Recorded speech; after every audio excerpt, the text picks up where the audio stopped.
Hello good morning मेरे भाई। स्वागत है आप सभी लोगों का हमारे YouTube channel maths wonder by Naseem classes में। लास्ट वीडियोस में भाई हम लोग एक्सरसाइज 4.2 को सॉल्व किए थे और उसमें हम सीखे थे कि फैक्टराइजेशन मेथड से क्वाड्रेटिक इक्वेशन के रूट्स को कैसे फाइंड करेंगे। आज हम लोग एक्सरसाइज 4.3 को सॉल्व करने जा रहे हैं मेरे भाई, और इसमें आज हम लोग सीखेंगे कि नेचर ऑफ रूट्स को कैसे फाइंड करते हैं। और फिर उसके बाद अगर किसी क्वाड्रेटिक इक्वेशन में अगर के दे दिया जाए, कोई वैल्यू के दे दिया जाए तो उस के का वैल्यू कैसे फाइंड करेंगे, और अगर वर्ड प्रॉब्लम दिए जाए तो सिचुएशन बेस्ड जो है हम इक्वेशन कैसे बनाएंगे और उसको कैसे सॉल्व करेंगे मेरे भाई। आज ये सब चीज़ों को हम लोग सीखेंगे। लास्ट वीडियोज़ में हम लोग रूट्स निकालना सीखे थे फैक्टराइजेशन मेथड से मेरे भाई, लेकिन अब हम फार्मूले की मदद से रूट्स निकालना सीखेंगे कि अगर कोई भी क्वाड्रेटिक इक्वेशन अगर आपको दे दिया जाए तो बाय यूजिंग फार्मूला आप उसका रूट्स कैसे फाइंड कर सकते हैं और कैसे बता सकते हैं कि इसका जो रूट्स होगा वो एग्जिस्ट करेगा या नहीं करेगा, या फिर या इसका रूट्स जो होगा वो सेम होगा या फिर वो डिफरेंट होगा, वो हम कैसे पता लगाएंगे। तो वो हम फार्मूले की मदद से पता लगाएंगे मेरे भाई। आइए पहले देखते हैं कि हमें कौन कौन सा फार्मूला पढ़ना है एक्सरसाइज 4.3 को सॉल्व करने के लिए मेरे भाई। उसको देखते हैं। लास्ट वीडियोज़ में हम लोग पढ़े थे मेरे भाई कि कोई भी जो क्वाड्रेटिक इक्वेशन होता है वो हमेशा ax² + bx + c के फॉर्म में होता है मेरे भाई। ठीक है, ax² + bx + c = 0 के फॉर्म में होता है। और हमेशा याद रखना है कि आपको कैसे पता लगेगा कि जो x का दो वैल्यू है वो सेम होगा या दोनों वैल्यू डिफरेंट होगा या x का कोई वैल्यू एग्जिस्ट ही नहीं करेगा। तो उसके लिए आपको ये तीन चीज़ों को ध्यान से देखना होगा। ये b क्या है, a क्या है, c क्या है। तो ये सारे के सारे कॉफिशिएंट है मेरे भाई, यानी a आपका जो है वो x² का कॉफिशिएंट है, b आपका x का कॉफिशिएंट है और c जो है वो कांस्टेंट टर्म है।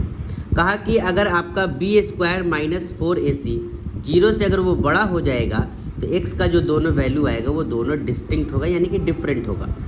लेकिन अगर यही b² - 4ac अगर वो 0 के बराबर आ जाता है मेरे भाई तो x का जो दोनों वैल्यू होगा वो दोनों सेम होगा। लेकिन अगर ये b² - 4ac जो है उससे बड़ा अगर g हो जाता है तो x का दोनों वैल्यू फाइंड करना मुश्किल है, यानी वो एग्जिस्ट नहीं करेगा, वो वैल्यू फाइंड ही नहीं हो पाएगा मेरे भाई।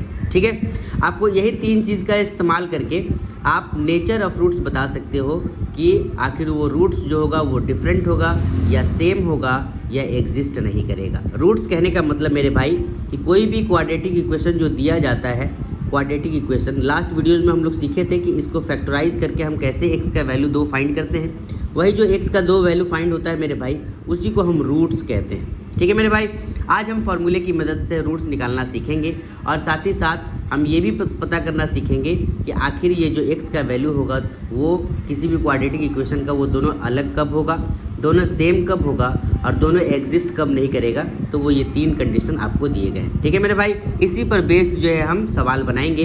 अच्छा, ये b² - 4ac जो होता है उसको हम डिस्क्रिमिनेंट कहते हैं। क्या कहते हैं मेरे भाई? डिस्क्रिमिनेंट। इसको कैपिटल D से डिनोट करते हैं, यानी कैपिटल D बराबर होता है b² - 4ac और ये d जो है ये डिस्क्रिमिनेंट कहलाता है किसी भी क्वाड्रेटिक इक्वेशन का। ठीक है मेरे भाई, आइए अब एक्सरसाइज में चलते हैं और सवालों को सॉल्व करते हैं जिससे आपका कॉन्सेप्ट और भी क्लियर होगा मेरे भाई। नंबर पहला आपको देखने को मिल रहा होगा कि find the nature of the roots of the following quadratic equation if the real roots exist find them. कहा कि आपको नेचर ऑफ रूट्स फाइंड करना है, और नेचर ऑफ रूट्स कहने का मतलब कि आपको ये बताना है कि x का जो दोनों वैल्यू होगा वो डिस्टिंक्ट होगा या सेम होगा या वो एग्जिस्ट नहीं करेगा। अगर वो एग्जिस्ट करेगा तो आपको दोनों x का वैल्यू भी फाइंड करना है, और अगर वो एग्जिस्ट नहीं करेगा तो फिर तो x का वैल्यू फाइंड हम कर ही नहीं सकते। ठीक है मेरे भाई, तो अभी इन तीनों सवालों को सॉल्व करते हैं और बारी बारी से सारे सवालों को सॉल्व करेंगे ताकि आपका कॉन्सेप्ट पूरी तरह से क्लियर हो जाए मेरे भाई, और ऐसा सवाल एग्ज़ाम में आता ही आता है। ठीक है मेरे भाई, आइए सवाल नंबर पहला को सॉल्व करते हैं। जैसा कि सवाल नंबर पहला आपको देखने को मिल रहा होगा मेरे भाई, इसमें आपको नेचर ऑफ रूट्स फाइंड करना है मेरे भाई। जैसे 2x² - 3x + 5 = 0, और इसमें आपको बताना है कि इसका नेचर ऑफ रूट्स क्या होगा। उसके लिए पहले आपको क्या लिखना पड़ेगा मेरे भाई कि द गिवन इक्वेशन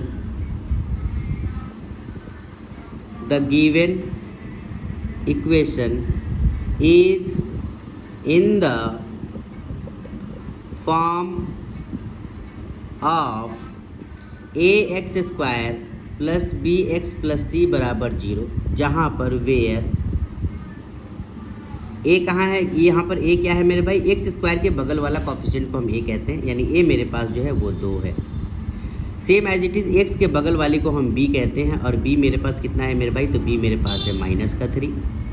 और सी कहते हैं लास्ट वाले कांस्टेंट टर्म को, यहाँ मेरे पास सी जो है वो 5 है। यानी ये तीनों को कोफिशिएंट कहा जाता है जिसमें सी कांस्टेंट टर्म होता है मेरे भाई। इसीलिए आपको हमेशा डिस्क्रिमिनेंट निकालना है, यानी डी बराबर क्या होता है, b square -4ac। It means b का स्क्वायर यानी कि -3 का स्क्वायर -4 इंटू ए इंटू सी। जब आप इसको सॉल्व कीजिएगा तो ये 9 होगा, क्योंकि माइनस का स्क्वायर भी प्लस हो जाता है। और ये 4 2 8 5 ये माइनस का 40 होगा। जब इसमें से आप इसको घटाओगे मेरे भाई तो ये माइनस का 31 आएगा। और अभी हम लोग पढ़े कि अगर आपका डी 0 से छोटा हो जाएगा तो कभी भी रूट एग्जिस्ट करना पॉसिबल नहीं है। इसीलिए आपको लिखना पड़ेगा कि हैंस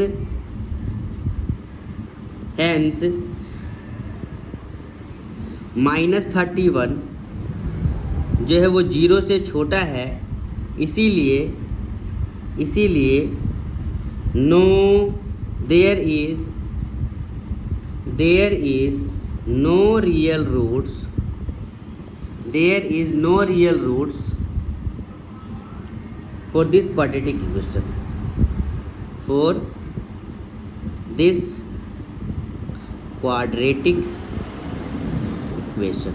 क्योंकि इससे पहले हम लोग सीखे कि अगर जो आपका डी है अगर वो 0 के बराबर होता है तो दोनों रूट्स इक्वल होगा।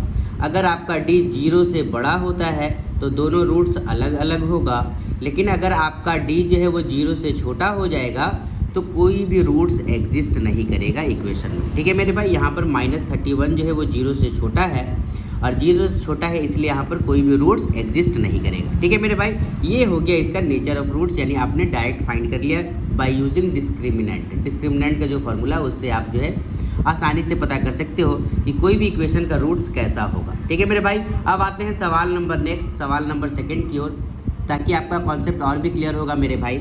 जैसे कि सवाल नंबर नेक्स्ट जो है सेकंड नंबर वो ये है 3x² माइनस का 4√3x प्लस का 4 इज इक्वल टू 0। ऐसा इक्वेशन आपको गिवन है, तो सबसे पहले आपको लिखना पड़ेगा कि the given equation is in the form of ax² plus bx plus c is equal to 0। आपने क्या देखा कि जो आपके पास जो इक्वेशन है वो इस फॉर्म में गिवन है, जहाँ पर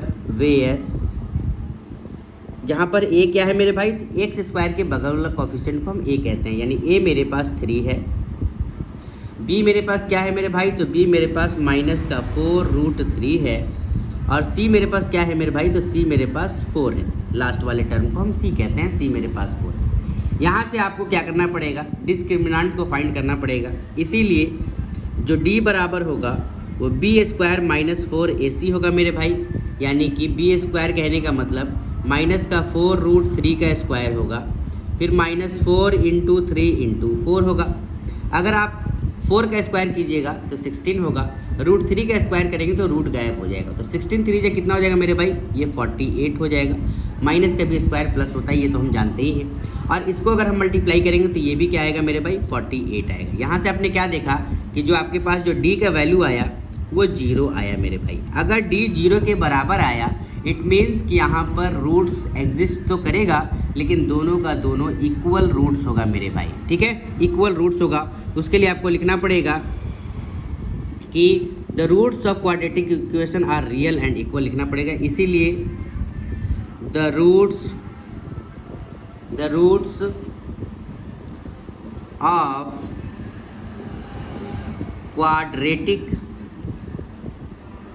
equation are real and equal, यानी जो आपका रूट्स होगा वो रियल नंबर भी होगा और साथ ही साथ वो इक्वल भी होगा मेरे भाई। और सवाल में ये कहा गया कि अगर रूट्स एग्जिस्ट करता है तो आपको दोनों रूट्स फाइंड भी करने हैं। आइए फाइंड करके देखते हैं कि कैसे उसको सॉल्व करेंगे। डी हमारा 0 आ गया मेरे भाई। अब हम रूट्स को फाइंड करेंगे। रूट्स कैसे फाइंड करेंगे मेरे भाई, तो उसके लिए एक फार्मूला होता है, x is equal to, x को ही रूट्स कहा जाता है। क्या होता है, -b माइनस का under root b² -4ac upon में 2a। ये बी स्क्वायर माइनस 4ac की जगह आप डी भी लिख सकते हैं, डिस्क्रिमिनांट भी लिख सकते हैं मेरे भाई। ये एक रूट्स निकालने का फॉर्मूला हुआ, और दूसरा निकालने के लिए दूसरा रूट्स अगर आपको फाइंड करना है तो ये माइनस का बी ही रहेगा, यहाँ पर प्लस हो जाएगा और अंडर रूट में हो जाएगा B square minus 4ac upon में 2a। यानी कि दोनों फार्मूला सेम है मेरे भाई, बस एक बार यहाँ प्लस होगा और एक बार यहाँ माइनस होगा। यहाँ से आपको दो रूट्स फाइंड करना है। आपका डी 0 आया था, इसलिए आपका दोनों रूट्स भी एक ही जैसा होगा, यानी x का जो वैल्यू होगा वो दोनों एक ही जैसा होगा मेरे भाई। जहाँ पर अभी हम लोग इक्वेशन जो देखे थे उस इक्वेशन में हम लिखे थे कि हमारे पास जो a था वो 3 था, जो b मेरे पास था मेरे भाई वो माइनस का 4√3 था, और जो c था मेरे भाई वो मेरे पास कितना था, वो 4 था। अब इसी चीज़ को केवल आपको यहाँ पुट कर देना है, ये सेम एज इट इज़ वैसे ही रहेगा। माइनस का b यानी माइनस और माइनस ये तो प्लस बन जाएगा मेरे भाई, यानी b की जगह आपको 4√3 लिखना होगा। माइनस का रूट d आपने 0 निकाला है तो ये रूट के अंदर 0 होगा, अपॉन में 2a यानी कि 2 × 3 होगा मेरे भाई। जब इसको आप सॉल्व कीजिएगा तो ये 4√3 में से 0 घटाओगे तो 4√3 ही होगा मेरे भाई। नीचे 6 का 6 हो जाएगा, 2 3 जा 6, इसको कैंसिल आउट करोगे ये 2 टाइम्स में और ये 3 टाइम्स में जाएगा मेरे भाई। यानी यहाँ से आप एक रूट जो निकाले वो 2√3/3 निकाले, यानी x का वैल्यू आपका एक ही आया। सेम यही वैल्यू जो है इस इक्वेशन में भी आएगा मेरे भाई। यहाँ से अगर आप निकालोगे तो माइनस का b मीन्स अगर ये माइनस में है तो ये प्लस में लिखा जाएगा, ये 4√3 होगा मेरे भाई। प्लस का रूट डी अभी आपने 0 निकाला है, और 2a मतलब 2 × 3 यानी कि ये 6 होगा। यहाँ से भी आपने क्या देखा, ये 4√3 अपॉन में 6 आया, जो 2 से 2 टाइम्स में और 3 टाइम्स में कैंसिल हो गया। फिर आपके पास 2√3/3 बचा। आपने यहाँ देखा कि x का जो दोनों वैल्यू आया मेरे भाई वो दोनों का दोनों सेम आया। तो हम ये डायरेक्ट भी पता कर सकते हैं कि d अगर हमारा 0 आ जाए तो हम ये पता लगा सकते हैं कि जो नेचर ऑफ रूट्स होगा वो इक्वल होगा, यानी x का जो दोनों वैल्यू होगा मेरे भाई वो सेम होगा, एक जैसा होगा। ठीक है, अब बढ़ते हैं सवाल नंबर तीसरे की ओर मेरे भाई। सवाल नंबर तीसरा क्या है? सवाल नंबर तीसरा जो है मेरे भाई वो है 2x² minus 6x plus 3 is equal to 0, और इसमें आपको नेचर ऑफ रूट्स फाइंड करने हैं, और कहा कि अगर रूट्स एग्जिस्ट करता है तो आपको रूट्स का वैल्यू भी फाइंड करना है मेरे भाई। आपको लिखना पड़ेगा कि the given equation is in the form of ax² plus bx plus c equals to 0, जहाँ पर a बराबर क्या है मेरे भाई, तो a बराबर आपके पास 2 है, b बराबर क्या है मेरे भाई, तो b बराबर आपके पास -6 है, और c बराबर क्या है मेरे भाई, तो c बराबर आपके पास 3 है। ठीक है, अब यहाँ से आप जब डिस्क्रिमिनेंट निकालोगे, इसीलिए जब आप यहाँ से डिस्क्रिमिनेंट निकालोगे मेरे भाई तो वो होता है b² माइनस 4ac। b² कहने का मतलब -6 का स्क्वायर, माइनस का 4 × a 2 है और आपके पास c 3 है। हम जानते हैं कि माइनस का स्क्वायर भी प्लस होता है, ये 36 होगा, और ये 4 2 8 3 24 होगा मेरे भाई। जब आप इसमें से इसको सब्ट्रैक्ट करोगे तो ये 12 आएगा, यानी d आपके पास 12 आया, और ये 12 जो है 0 से बड़ा है। इसका मतलब कि x का जो दो वैल्यू होगा यानी कि जो दो रूट्स होंगे वो दोनों के दोनों डिफरेंट होंगे मेरे भाई। ठीक है, d आपके पास आ गया। अब यहाँ से आप रूट्स को फाइंड करोगे तो आपको सेम यही फॉर्मूले का इस्तेमाल करना पड़ेगा मेरे भाई। एक बार माइनस का b माइनस √d/2a, और एक बार माइनस का b प्लस का √d/2a। ठीक है मेरे भाई, यहाँ से सॉल्व करते हैं। एक बार x का वैल्यू निकालेंगे कि हैंस x बराबर माइनस का b माइनस का √d/2a, यानी x बराबर माइनस का b कहने के मतलब कि अगर b आपके पास माइनस में है तो माइनस और माइनस वो प्लस हो जाएगा तो 6 लिखा जाएगा। √d कहने का मतलब कि √12, और 2a कहने का मतलब ट्वाइस ऑफ a आपके पास 2 है, उसको 2 से गुना करेंगे तो ये 4 हो जाएगा मेरे भाई। अगर √12 को हम तोड़े यानी एलसीएम अगर हम 12 का निकालें तो 2 से ये 6 टाइम्स में जाएगा, 2 से ये 3 टाइम्स में जाएगा, और 3 से ये 1 टाइम्स में जाएगा। 2 का तो पेयर बन गया तो ये रूट के बाहर आ जाएगा मेरे भाई। ये 6 वैसे ही रहेगा, 2 बाहर आ जाएगा, 3 का पेयर नहीं बना तो वो रूट में ही रह जाएगा मेरे भाई, और नीचे 4 का 4 होगा। इन दोनों में से अगर आप 2 को कॉमन ले लोगे, इसके पास भी 2 × 3 है, इसके पास 2 × √3 है, और इसके पास 2 × 2 है। तो आप यहाँ से क्या देखिए कि इस दोनों में से कॉमन 2 ले लोगे तो इसके पास केवल 3 बचेगा, इसके पास केवल √3 बचेगा और इसके पास 2 बचेगा मेरे भाई, क्योंकि जो आपने 2 कॉमन लिया है वो 4 को 2 टाइम्स में कैंसिल आउट कर देगा। और यहाँ से एक रूट जो आया आपके पास वो 3 - √3/2 है। सेम एज इट इज़ आपको दूसरा रूट भी फाइंड करना है मेरे भाई। उसके लिए आपको फॉर्मूला लिखना पड़ेगा x बराबर माइनस का b प्लस का √d कहने का मतलब b² - 4ac अपॉन में 2a। यहाँ से अगर आप x का वैल्यू निकालोगे तो माइनस का b कहने का मतलब b आपके पास माइनस में है तो प्लस का 6 लिखा जाएगा, प्लस का √d यानी प्लस का √12 अपॉन में 2 × 2 यानी कि ये 4 हो जाएगा। यहाँ से भी आप सेम वही काम करोगे, 6 प्लस ये 2 √3 होगा मेरे भाई और नीचे 4 होगा। दोनों से 2 कॉमन को लोगे तो ये 2 से 2 टाइम्स में कैंसिल आउट हो जाएगा, तो ये 3 + √3 अपॉन में 2 बचेगा मेरे भाई। तो आपने देखा कि x का जो दोनों वैल्यू आया वो दोनों का दोनों डिफरेंट आया, यहाँ माइनस में आया और ये प्लस में आया, दोनों डिफरेंट हुआ। यानी कि हम इसको डायरेक्ट पहले भी बता सकते हैं कि अगर d हमारा 0 से बड़ा हो जाए तो दोनों का रूट्स का जो वैल्यू होगा वो डिफरेंट होगा। d अगर हमारा 0 के बराबर हो जाए तो दोनों रूट्स जो है हमारा सेम होगा, और d अगर 0 से कम हो जाए, छोटा हो जाए, तो रूट्स जो है वो एग्जिस्ट नहीं करेगा मेरे भाई। ठीक है, अब बढ़ते हैं सवाल नंबर दूसरे की ओर मेरे भाई। आइए देखते हैं सवाल नंबर दूसरा क्या है। ये सवाल नंबर दूसरा मेरे भाई कि find the value of k for each of the following quadratic equations so that they have 2 equal roots. यानी कि आपको इस क्वाड्रेटिक इक्वेशन में k का वैल्यू फाइंड करना है, जबकि इसका जो रूट्स है वो दोनों का दोनों इक्वल है मेरे भाई। ठीक है, आइए देखते हैं कि ऐसे सवालों को कैसे सॉल्व करेंगे। सवाल आपको देखने को मिल रहा है मेरे भाई, सवाल नंबर दूसरा। इसमें आपसे k का वैल्यू फाइंड करने के लिए कहा गया है और ये कहा गया कि जो आपका रूट्स है वो इक्वल है मेरे भाई। ठीक है, तो सबसे पहले तो आपको ये लिखना पड़ेगा कि द क्वाड्रेटिक इक्वेशन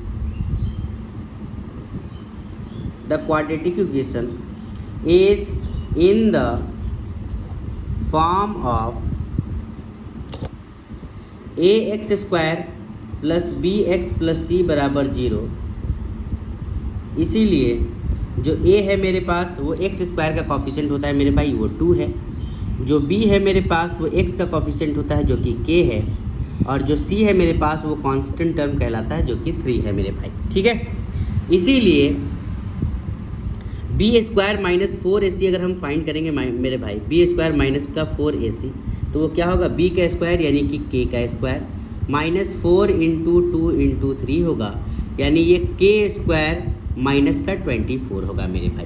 ठीक है, इन तीनों को मल्टीप्लाई करेंगे तो 24 माइनस का आएगा। लेकिन आपके पास इक्वल रूट्स है तो लिखना पड़ेगा कि for 2 equal roots we have k² - 24 = 0। कभी भी अगर आपके पास रूट्स इक्वल हो तो वो हमेशा 0 के बराबर होता है। यहाँ से अगर हम k² का वैल्यू निकालना चाहें तो k² क्या होगा मेरे भाई, 24 इधर आएगा तो प्लस का 24 होगा। जबकि यहाँ से हम k का केवल वैल्यू निकालना चाहें तो ये √24 होगा मेरे भाई। रूट में संख्याओं का वैल्यू कैसे निकालते हैं तो उसके लिए हम एलसीएम निकालते हैं। 24 का एलसीएम निकालेंगे मेरे भाई, 2 से 12 टाइम्स में, 2 से 6 टाइम्स में, 2 से 3 टाइम्स में और 3 से 1 टाइम्स में होगा। यहाँ हम क्या देखें, 1 2 का तो पेयर बन गया, बाकी इन चीज़ों का पेयर नहीं बना। जिसका पेयर बन गया वो बाहर आ जाएगा मेरे भाई, और जिसका पेयर नहीं बना वो रूट के अंदर ही रह जाएगा, तो रूट के अंदर 6 रह जाएगा। लेकिन ये रूट के अंदर है मेरे भाई, ये रूट से वैल्यू हमने निकाला है तो ये प्लस और माइनस दोनों में हो सकता है। ठीक है मेरे भाई, तो k का जो वैल्यू होगा वो या तो 2√6 प्लस में होगा या फिर माइनस का 2√6 होगा मेरे भाई। ठीक है, आई होप कि ये बात आपको समझ में आया कि हमने कैसे ये k का वैल्यू निकाला। आइए अब सवाल नंबर इसमें नेक्स्ट में चलते हैं ताकि आपका कॉन्सेप्ट और भी अच्छे तरीके से क्लियर हो जाए। जैसे कि नेक्स्ट सवाल आपके पास क्या है, वो है kx -2 + 6 = 0, और इसमें से आपको k का वैल्यू निकालना है, जबकि रूट्स जो है वो इक्वल रूट्स आपके पास गिवन है। सबसे पहला चीज़ कि आपको इसको सिंप्लीफाई करना पड़ेगा। आपको लिखना पड़ेगा कि फॉर ऑन सिंप्लीफिकेशन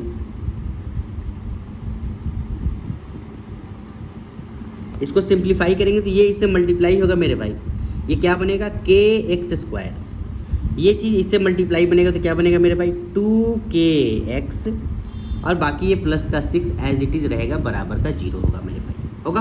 अब आपने देखा कि ये क्वाड्रेटिक इक्वेशन के फॉर्म में आ गया, जहाँ पर जो a है आपका वो k है, जो b है आपके पास वो -2k है, और जो आपके पास C है मेरे भाई वो आपके पास 6 है। अब तीनों का तीनों वैल्यू जो है आपको गिवन है। अब आपको करना क्या है, इसीलिए आप यहाँ से बी स्क्वायर माइनस 4AC जब फाइंड करोगे, बी स्क्वायर माइनस 4AC, तो b की जगह आप -2 का स्क्वायर करोगे और माइनस का 4 इंटू ए आपके पास k है और c आपके पास 6 है मेरे भाई। -2 का स्क्वायर करोगे तो 4 होगा और k का स्क्वायर 4k स्क्वायर होगा। ये कितना होगा मेरे पास 24k हो जाएगा। 4 6 = 24 और k को मल्टीप्लाई करेंगे तो यही चीज़ आएगा।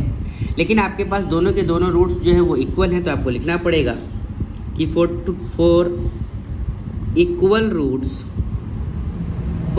Roots we have 4k square minus 24k बराबर 0। अब आपने क्या देखा कि इसके पास भी 4 है और k है, इसके पास भी 4 इंटू 6 इंटू k छुपा हुआ है। अगर दोनों के पास से अगर आप 4k को बाहर करोगे मेरे भाई, इसके पास केवल k बचेगा और इसके पास केवल 6 बचेगा बराबर के 0। आपने देखा कि दो टर्म का मल्टीपल जो है वो 0 के बराबर है, इसीलिए एक बार 4k जो है वो आपका 0 के बराबर होगा और एक बार k माइनस का 6 वो 0 के बराबर होगा मेरे भाई। यहाँ से k का वैल्यू निकालोगे तो वो 0 आएगा, क्योंकि 4 से डिवाइड होगा 0 तो वो 0 हो जाएगा। लेकिन यहाँ से k का वैल्यू अगर आप निकालोगे मेरे भाई तो k का वैल्यू जो आएगा वो प्लस का 6 होगा। यानी k का दो वैल्यू एग्जिस्ट करेगा। k के वैल्यू 0 भी हो सकता है और k का वैल्यू जो है 6 भी हो सकता है। लेकिन 0 अगर आप लिखोगे, 0 जैसे ही यहाँ k के पास लिखोगे मेरे भाई, इस इक्वेशन में k के पास लिखोगे तो ये सारे के सारे टर्म्स 0 हो जाएंगे और वो क्वाड्रेटिक इक्वेशन नहीं बनेगा। इसीलिए आपको 0 नहीं बल्कि 6 वाले वैल्यू को लेना पड़ेगा और उसके बाद ये इक्वेशन को सेटिस्फाई करेगा। तो इसके लिए आपको एक लाइन लिखना पड़ेगा, आपको लिखना पड़ेगा मेरे भाई कि hence k is not equal to 0 as it does not satisfy the equation kx x minus 2 plus 6 बराबर 0। इसीलिए k बराबर 6 ही वैल्यू होगा और यही आपका आंसर होगा। ठीक है मेरे भाई, आई होप कि ये बात आपको समझ में आया कि कोई भी इक्वेशन अगर आपको दे दिया जाए और उसके दो इक्वल रूट्स हैं तो आप k का वैल्यू कैसे फाइंड करोगे। आई होप कि ये बात आपने सीख लिया। अब बढ़ते हैं सवाल नंबर नेक्स्ट की ओर मेरे भाई। सवाल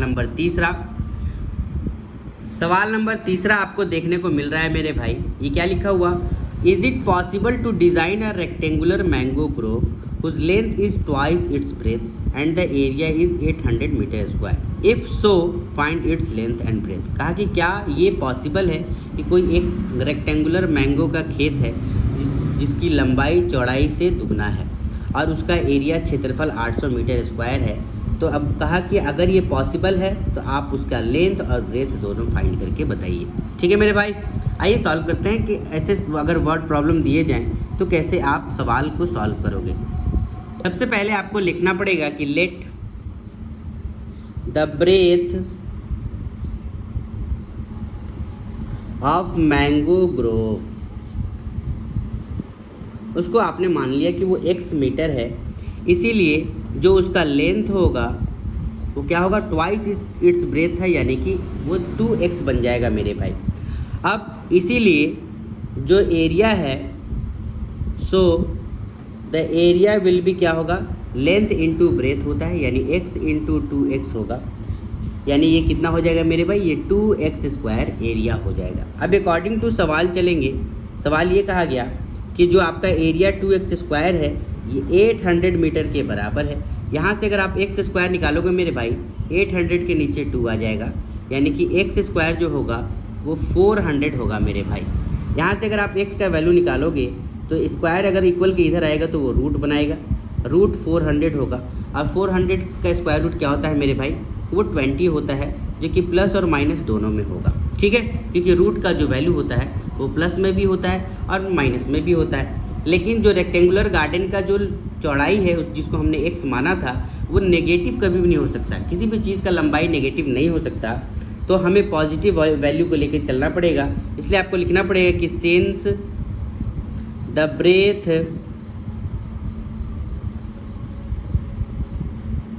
can't be negative, can't be negative, so the breadth बराबर 20 मीटर। प्लस में आपको 20 मीटर लिखना पड़ेगा, इसीलिए जो आपका लेंथ होगा वो क्या था, ब्रेथ का 2 गुना यानी कि 2 × 20 मीटर होगा, यानी कि लेंथ जो होगा वो आपका 40 मीटर होगा और ब्रेथ जो होगा वो आपका 20 मीटर होगा। ठीक है मेरे भाई, आई होप ये बात आपको समझ में आए कि हमने कैसे इसका डायमेंशन को फाइंड किया है। ठीक है मेरे भाई, अब बढ़ते हैं सवाल नंबर नेक्स्ट की ओर, सवाल नंबर 4। अगर आपको समझने में दिक्कत हो रहा है मेरे भाई तो आप वीडियो को रिपीट करके देखिए, हर एक कॉन्सेप्ट आपको क्लियर हो जाएगा मेरे भाई। अब बढ़ते हैं सवाल नंबर नेक्स्ट, सवाल नंबर 4 की ओर। सवाल नंबर 4 आपसे ये कहा गया कि is the following situation possible, क्या ये सिचुएशन कंडीशन पॉसिबल होगा, if so determine their present age, आपको प्रेजेंट एज बताने हैं। प्रॉब्लम देखते हैं कि प्रॉब्लम क्या है। The sum of the ages of 2 friend is 20 years, 2 दोस्तों का उम्र का जो जोड़ है, योग है, वो 20 साल है। 4 साल पहले दोनों की एज का जो प्रोडक्ट था वो 48 था। तो आपको बताना है कि क्या इससे जो है आप क्वाड्रेटिक इक्वेशन बना सकते हो, और अगर बना सकते हो तो क्या उससे आप उसके प्रेजेंट एज को भी फाइंड कर सकते हो, ये आपसे पूछा गया। आइए देखते हैं कि कैसे इक्वेशंस को हम बनाएंगे। आपको इसके लिए लिखना होगा मेरे भाई कि let the age of first friend, आपने पहले दोस्त का एज को जो है आपने x ईयर मान लिया कि वो x ईयर का था, तो इसीलिए the age of second friend जो होगा वो क्या होगा मेरे भाई, दोनों का जोड़ 20 है, तो पहले का अगर x है तो दूसरा का क्या होगा, 20 में से आपको x को घटाना पड़ेगा तो पता चल जाएगा। यानी दोनों दोस्त के एज को तो हमने जो है ऐसे इक्वेशन ऐसा जो है वैल्यू में पुट कर लिया। अब उसके बाद आपसे सवाल ये पूछा कि 4 साल पहले 4 ईयर्स अगो, 4 साल पहले इसका एज कितना रहा होगा पहले दोस्त का, एज ऑफ फर्स्ट फ्रेंड। अभी x है तो 4 साल पहले x - 4 रहा होगा, तो उसी तरीके से एज ऑफ जो सेकंड फ्रेंड होगा मेरे भाई वो भी क्या रहा होगा, 20 - x तो रहा ही होगा, उसमें 4 और भी माइनस हो जाएगा, यानी कि ये 16 - x बन जाएगा मेरे भाई। ठीक है, अब बढ़ते हैं अकॉर्डिंग टू क्वेश्चन।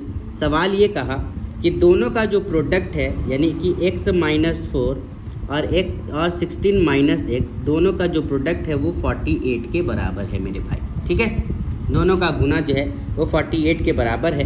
कैसे मल्टीपल करोगे, x से पहले ये दोनों गुना होगा, फिर -4 से ये दोनों गुना होगा। x से इसको गुना करेंगे 16x बनाएगा, x से इसको गुना करेंगे तो माइनस का x² बनाएगा, 4 से इसको गुना करेंगे तो माइनस का 64 बनाएगा, 4 से इसको गुना करेंगे तो प्लस का 4x बनाएगा, बराबर के 48 होगा मेरे भाई। ठीक है, अगर आप इसको सजाओगे तो ये क्या बनेगा, ये बनेगा आपका, इन सब को उधर लेकर के चले जाओ तो x जो हो माइनस में है वो प्लस में x² हो जाएगा, ये इधर जाएगा मेरे भाई तो प्लस का 64 बन जाएगा, तो 48 और 64 कितना हो जाएगा, ये 112 हो जाएगा मेरे भाई। और ये 4x इधर जाएगा तो माइनस का 4x प्लस 16 यानी 4 और 16 20 इधर जाएगा तो माइनस का 20x और आपके पास प्लस का 112 बनेगा, बराबर के 0 होगा मेरे भाई। ठीक है, ये आपका इक्वेशन बनेगा। यहाँ से आपने क्या देखा कि आपके पास जो a था वो 1 था यानी x² का कॉफिशिएंट, आपके पास जो b था वो माइनस का 20 था और आपके पास जो c था वो आपके पास 112 है मेरे भाई। आपने तीनों वैल्यू को लिखा और लिखने के बाद यहाँ से आपने डिस्क्रिमिनेंट को फाइंड किया, इसीलिए देयरफॉर d बराबर आपने b² - 4ac जो है पुट किया। यहाँ से आप पता कर सकते हो कि क्या x का वैल्यू पॉसिबल है या फिर नहीं है।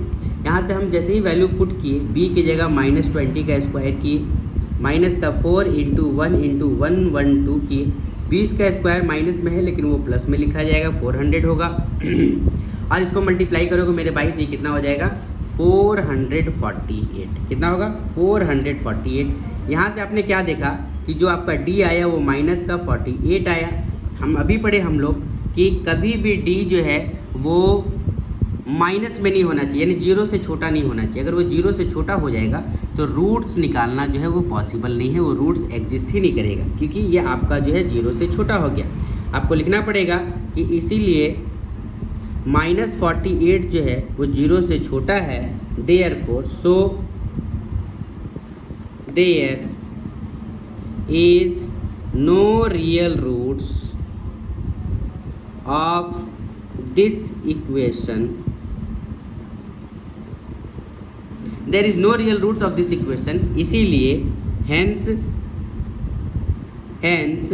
This situation is not possible, this situation is not possible.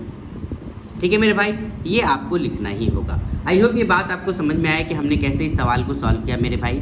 अगर आपको ज़रा भी दिक्कत है, ज़रा भी कॉन्सेप्ट में दिक्कत हो रहा है मेरे भाई, तो आप हमें कमेंट बॉक्स में कमेंट करके ज़रूर बताइए कि आपको आखिर कहाँ दिक्कत हो रहा है मेरे भाई।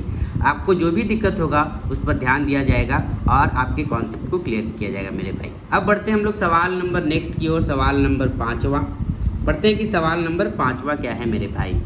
सवाल नंबर 5वां आपको देखने को मिल रहा होगा, is it possible to design a rectangular park, क्या ये संभव है एक रेक्टेंगुलर पार्क को डिज़ाइन करना जिसका पेरीमीटर जो है वो 80 मीटर है और एरिया है वो 400 मीटर स्क्वायर है। अगर ऐसा पॉसिबल है तो आपको लेंथ और ब्रेथ दोनों बताना है उस रेक्टेंगल का कि लंबाई और चौड़ाई क्या होगा। ठीक है मेरे भाई, आइए सॉल्व करते हैं इस सवाल को और देखते हैं कि क्या ये पॉसिबल है या नहीं है। सबसे पहले आपको लिखना होगा कि लेट द लेंथ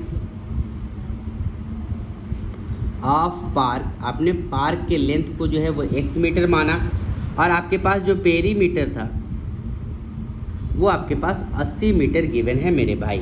ठीक है, इसीलिए जो आपका ब्रेथ होगा, ब्रेथ क्या होता है, तो ब्रेथ जो होगा वो कैसे निकालेंगे मेरे भाई, तो हम जानते हैं कि पेरीमीटर का जो फॉर्मूला होता है वो twice into length plus breadth होता है। पेरीमीटर अगर आपके पास 80 है तो 80 के पास ये 2 मल्टीपल में है, ये डिवाइड में आ जाएगा और यहाँ पर लेंथ प्लस ब्रेथ बचेगा, ये यहाँ पर 40 हो जाएगा मेरे भाई। लेंथ आपके पास x है, x को लाके इसमें माइनस कर दोगे तो ब्रेथ आपको पता चल जाएगा और ब्रेथ क्या होगा 40 माइनस x होगा मेरे भाई। ये समझ में आया आपको कि हमने ब्रेथ कैसे फाइंड किया। अब आपके पास x आपने जो है लेंथ को x माना है और ब्रेथ आपका 40 माइनस x आया।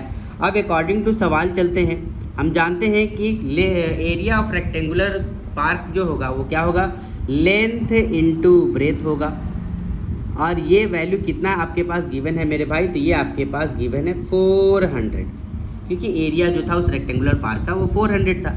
यहाँ से अगर हम इसको सिंप्लीफाई करेंगे मेरे भाई, x इससे गुना होगा तो 40 का x बनाएगा, x इससे गुना होगा तो माइनस का x स्क्वायर बनाएगा, बराबर के 400 रहेगा। कभी भी x स्क्वायर आपका माइनस में नहीं होना चाहिए। इन दोनों टर्म को उधर ले जाएंगे मेरे भाई, x स्क्वायर प्लस में हो जाएगा, 40x माइनस में हो जाएगा, प्लस का 400 एज इट इज़ वहीं रहेगा, इधर का सारा टर्म इधर चला गया, सब सजा लिए। अब इधर क्या बचा मेरे पास, 0 बचा मेरे भाई। अब आपने देखा कि यहाँ से एक ये क्वाड्रेटिक इक्वेशन बन गया जहाँ पर a जो है वो आपके पास 1 है, इसके पास कॉफिशिएंट, b जो है आपके पास x का कॉफिशिएंट -40 है और c जो है मेरे भाई वो आपके पास 400 है। यहाँ से आपको डिस्क्रिमिनेंट फाइंड करना पड़ेगा और वहाँ से आपको देखना पड़ेगा कि क्या ये x का वैल्यू पॉसिबल है या नहीं है। उसके लिए हम क्या करेंगे, तो उसके लिए हम x का वैल्यू निकालेंगे मेरे भाई d का, और उसके बाद यहाँ से पहले हम d का वैल्यू निकालेंगे। तो हम जानते हैं कि डिस्क्रिमिनेंट क्या होता है मेरे भाई, b स्क्वायर माइनस का 4ac, इट मीन्स कि -40 का स्क्वायर -4 इंटू 1 इंटू 400, 40 का स्क्वायर कितना होता है 1600 मेरे भाई, और ये भी मल्टीप्लाई करेंगे तो कितना होगा 1600, यानी कि दोनों को घटा देंगे तो 0 आ जाएगा। अगर d का वैल्यू 0 आ गया इसका मतलब कि रूट्स पॉसिबल है और वो दोनों का दोनों रूट्स इक्वल होगा, एक ही जैसा होगा मेरे भाई। अब हम रूट्स की ओर चलते हैं, रूट्स को फाइंड करते हैं। यहाँ से अगर हम x का वैल्यू निकालेंगे, एक रूट्स पहला रूट को निकालेंगे तो फार्मूला क्या होता है, माइनस का b माइनस का √d/2a, और दूसरा अगर हम रूट्स निकालेंगे तो वो होता है माइनस का b प्लस का √d/2a। ठीक है मेरे भाई, यहाँ पर हम वैल्यू निकालेंगे। b मेरे पास कितना है, तो b मेरे पास -40 है, ऑलरेडी यहाँ माइनस में तो प्लस का 40 होगा। d मेरे पास 0 है, -0 का रूट निकालेंगे तो 0 ही होगा, अपॉन में 2a, a मेरे पास 1 है, 2 से गुना करेंगे तो 2 ही आएगा, यानी x का वैल्यू यहाँ से कितना आया मेरे भाई, x का वैल्यू यहाँ से 20 आया। सेम यहाँ भी x का वैल्यू 20 ही होगा क्योंकि ये प्लस का 40 बन जाएगा, प्लस का 0 होगा, अपॉन में 2 होगा, यानी यहाँ से भी x का वैल्यू आपका 20 ही आएगा। तो आपने देखा कि x का वैल्यू तो आप फाइंड कर लिए, x का जो वैल्यू आया वो आपके पास 20 हुआ और ये x क्या था, तो ये आपका लेंथ था। इसीलिए इसीलिए लेंथ ऑफ रेक्टेंगुलर पार्क जो होगा, रेक्टेंगुलर पार्क वो आपका जो है 20 मीटर होगा, और ब्रेथ जो होगा, ब्रेथ वो कितना था, 40 माइनस एक्स था मेरे भाई, यानी कि वो 40 माइनस 20 होगा, यानी कि 20 मीटर होगा। यानी लेंथ भी आपका 20 मीटर होगा और ब्रेथ भी आपका 20 मीटर होगा मेरे भाई उस रेक्टेंगुलर पार्क का। आई होप ये बात आपको समझ में आया कि हमने कैसे जो है लेंथ और ब्रेथ को फाइंड किया। अगर इन पूरे सवालों में अगर आपको किसी भी तरीके का प्रॉब्लम है मेरे भाई, तो आप हमें हमारे कमेंट बॉक्स में कमेंट करके ज़रूर बताएं कि आपको क्या दिक्कत है और कौन सा ऐसा चैप्टर है जिसमें आपको बहुत परेशानी होता है। ठीक है मेरे भाई, आज तक के लिए इतना ही रहने देते हैं। मिलते हैं अब हम लोग नेक्स्ट वीडियोज़ में। तब तक के लिए मेरे भाई आप लोग अपना ख्याल रखें, पढ़ाई पर ध्यान रखें, और हाँ, अपने करियर को ज़रूर ब्राइट करें और अपने माँ बाप का शौक़ पूरा करें मेरे भाई। ठीक है, मिलते हैं अब नेक्स्ट वीडियोज़ में, और नेक्स्ट वीडियोज़ में हम नए चैप्टर के साथ आप लोग के साथ मिलेंगे। और नेक्स्ट चैप्टर जो है वो हमारा है अर्थमेटिक प्रोग्रेशन। उसके सारे सवालों को हम लोग सॉल्व करेंगे और सीखेंगे कि अर्थमेटिक के अगर सवाल आ जाएँ तो आप कैसे एग्ज़ाम में जल्दी से जल्दी जो है उसके सॉल्यूशंस को फाइंड कर पाएंगे। ठीक है मेरे भाई, ठीक है, तब तक के लिए गुड बाय।